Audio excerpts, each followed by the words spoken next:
Hey everybody, welcome back to AVPoetry. Today we are talking about a very simple, basic kind of poem. This poem is called the list poem. Now it's exactly what it sounds like. It is a poem made out of a list.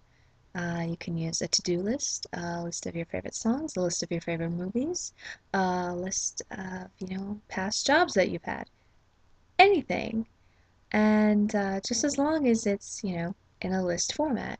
And you can arrange the list, and, creatively and, make it interesting.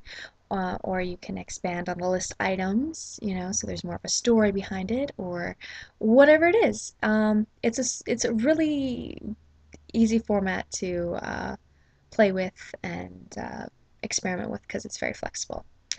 Uh, so anyway, that's what I have for you today. I wrote a list poem, and it's based on one of the subject lines that I have to put in my messages at work because I work at a clinic and I send messages from patients to doctors.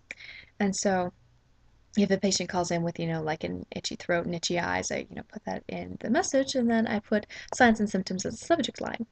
Anyway, doing that today, I started thinking about, what are some of the signs and symptoms of other conditions that we have. And so of course, I thought of, the signs and symptoms of being a poet. It's a condition, right?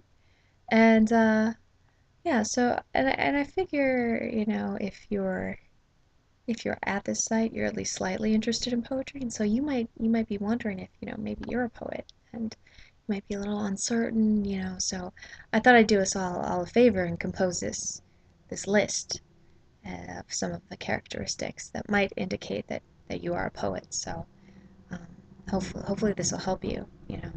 So here, I'll read it to you. It's called Signs and Symptoms, and this is my list poem.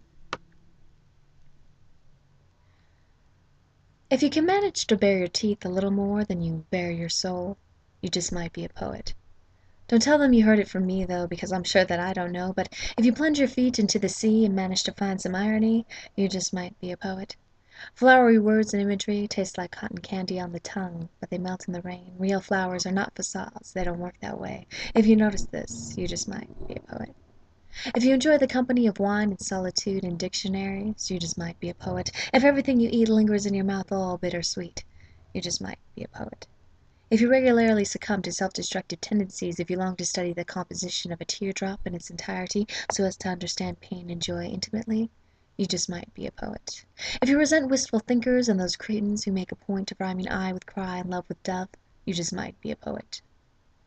If you possess a knack for developing illicit relations with people in towers or at higher social altitudes, if you're not at all sorry about it, you just might be a poet.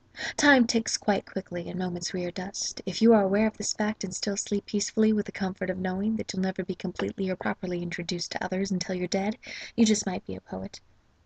If you are not afraid to use common language rather than some archaic words that would never be found in an everyday conversation, you just might be a poet. If it does not grate against your constitution to utter shit or hum to yourself in public, you just might be a poet.